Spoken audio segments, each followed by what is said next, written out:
వాస్తవంగా చెప్పాలంటే రేవంత్ రెడ్డి ప్రభుత్వం నాట్లకిస్తుంది రైతు బంధు, రైతు భరోసా. కానీ రేవంత్ రెడ్డి గారు ఓట్ల కొరకు ఇచ్చినట్టు అనిపిస్తుంది ప్రజలైతే. ఇప్పుడు 4 రైతు బంధులు ఎగబెట్టినవు రేవంత్ రెడ్డి గారు. మరి ఇప్పుడు ఇంకా కూడా వేస్తా అని కొంతమందికి వేసాం, ఇంకా పూర్తి స్థాయిలో వేయలేదు. అది వేస్తావో ఏవేవో గ్యారంటీ లేదు. కానీ జర రైతులను ఆదుకో, భరోసా అనేది పక్కకు వారేసినావు. రైతుకు భరోసా ఇప్పటికీ 4 సార్లు ఎగబెట్టి అటిటే చేస్తున్నావు.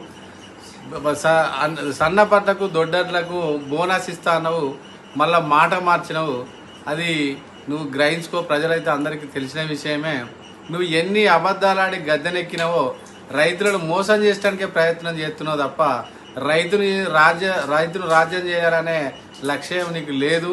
కాబట్టి నువ్వు తక్షణమే ఈ రైతుల గోస తలిగి నువ్వు గద్దె దిగక తప్పదు అని నేను తెలియజేసుకుంటున్నాను. 4 రైతు భరోసాలు ఇప్పటికే పెట్టిండు గౌరవ ముఖ్యమంత్రి రేవంత్ రెడ్డి గారు.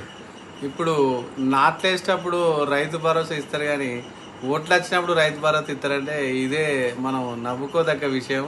ఎందుకోసం అంటే రైతులను ఆదుకోవాల్సిన ప్రభుత్వం నాట్లే టైంలో కంపల్సరీ రైతు భరోసా వేయాలి. ఇప్పటికీ 4 రైతు భరోసాలు ఎగబెట్టినావు, ఎగనామం పెట్టినావు.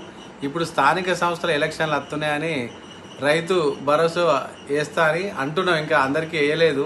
అప్పుడు గౌరవ ముఖ్యమంత్రి గారు అందరికీ రైతు భరోసా ఇస్తే అందరికీ ఎట్లా వేస్తావు, 100 ఎకరాల లోనికి ఎత్తావా, ఇట్లెత్తావా అట్లెత్తావా అని మనల్ని నిందలపాలు చేసి ఇప్పుడు మళ్ళా మొత్తం ఆయనే చేస్తా అని రేవంత్ రెడ్డి కూడా చెప్తాడు.